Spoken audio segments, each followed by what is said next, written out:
Olá, eu sou o Nathan e eu vou falar sobre a teoria clássica da administração. Mais um resumo aí para vocês entenderem o que é melhor. Para entender o que é administração clássica, ou a teoria clássica, né? A gente deve lembrar que ela é focada no administrador da empresa, ou seja, tudo que acontece na empresa é voltado para o administrador.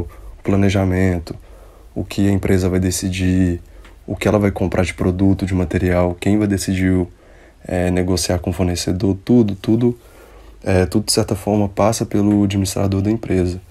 E o funcionário, né, ou a pessoa que está ali no chão de fábrica, ou o próprio operador, ele já não tem tanta autonomia. Na verdade, ele não tem nenhuma autonomia, né? Nessa teoria fala que o administrador tem essa importância de comandar essas pessoas e também trazer inovações para a empresa e planejamentos.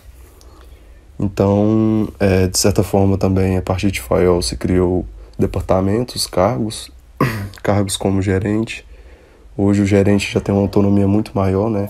Porque para cuidar também dos operadores, o administrador ficava muito ocupado, de certa forma, e não tinha tempo de cuidar dos funcionários e do próprio negócio em si. Então se criou até os gerentes que têm uma autonomia muito grande também para estar decidindo as coisas. Então ficou uma estrutura muito bem organizada, dividida em departamentos, mais centralizada mais no administrador. E as recompensas também eram diferentes, né? Era mais por questões salariais, se funcionário trabalhasse tantas horas ele recebia X, e era focado, não se preocupava tanto com o funcionário nessa teoria. Diferente, né, que a gente vê muito hoje nos recursos humanos, né, com toda essa coisa de motivação, ajudar as pessoas, os funcionários, essa preocupação, na teoria clássica já era muito inexistente. Então por isso que ela é propriamente focada no gestor da empresa.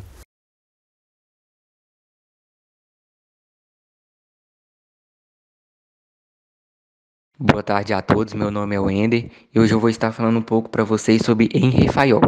Antes de mais nada, Fayol foi um cidadão francês que nasceu em Istambul em 1841, posteriormente, né? Sua família voltou para a França. Fayol se formou em engenharia de Minas. Quando Fayol completou 47 anos de vida, ele assumiu uma empresa em falência. Com sua equipe e seus líderes, Fayol conseguiu recuperar a campanha da empresa. Uma das principais obras que Fayol fez foi um livro que se chama Administration Industriae e Generale, que foi publicado em 1916.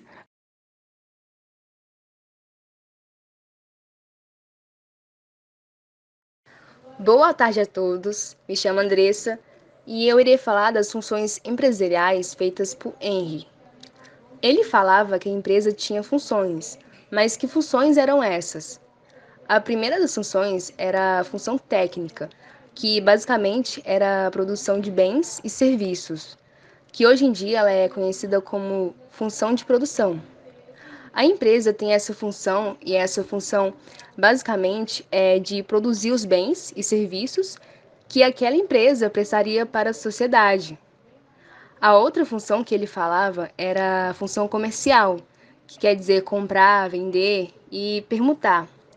Então ele dizia que as empresas também tinham funções comerciais, que era justamente coisas que envolvem o dinheiro e comércio. Então, quer dizer, quando a gente compra algo, quando a gente vende algo, ou quando trocamos, então essa era uma função que é aplicada dentro de uma empresa.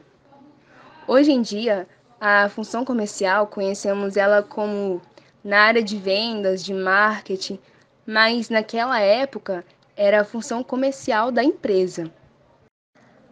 E a função financeira, que basicamente é a procura e gerência de capitais, então a função dizia tudo o que se dizia a respeito sobre tratar de dinheiro e movimentação financeira.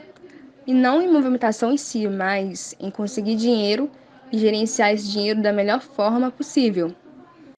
E também tem a função contábil, que é próxima da financeira, mas ela está ligada à questão de custo, de balanço patrimonial, de inventário.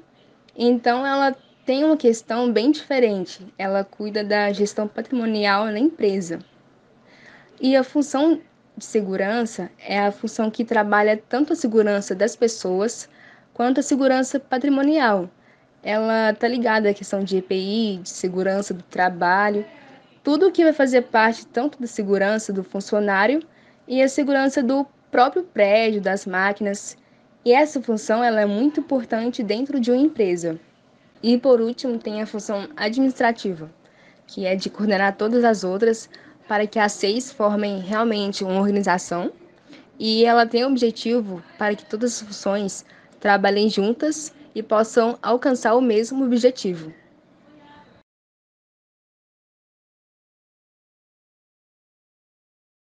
Funções do administrador.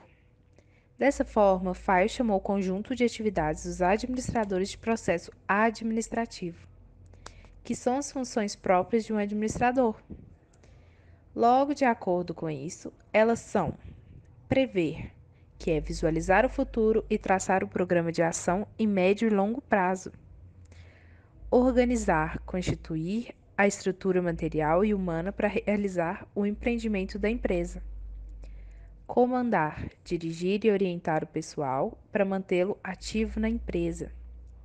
Coordenar, ligar e harmonizar todos os atos e todos os esforços coletivos.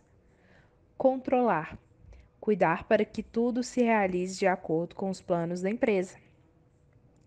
Em outras palavras, cada administrador, não importando sua posição hierárquica, deveria saber utilizar cada uma dessas funções administrativas em suas atividades.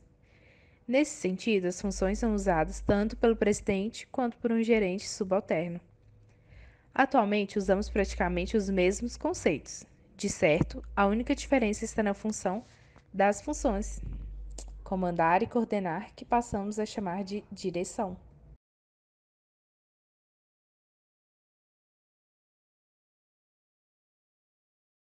Olá, eu sou a Rafaele.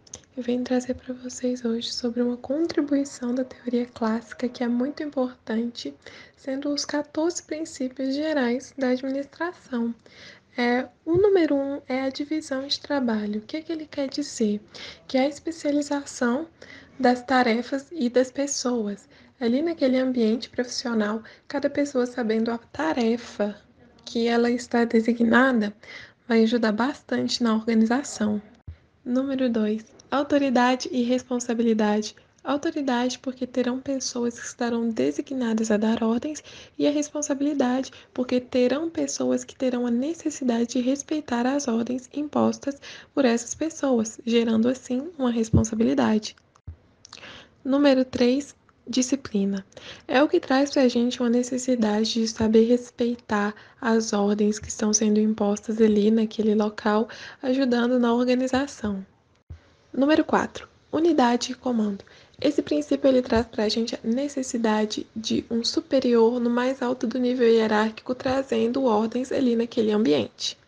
Número 5. Unidade de direção. Esse princípio ele traz para a gente a necessidade de ter uma cabeça e um plano para que facilite a execução das atividades. Número 6. Subordinação dos interesses individuais aos gerais. Número 7. Remuneração do pessoal. Esse princípio ele traz ali uma satisfação dos empregados e com isso facilita bastante a compreensão e toda a execução das atividades no ambiente. Número 8, centralização. Esse princípio traz para a gente a concentração da autoridade, do comando na pessoa que está no nível mais alto da hierarquia daquela organização. Número 9, cadeia escalar. É basicamente uma linha traçada que vai do nível mais alto da hierarquia ao nível mais baixo.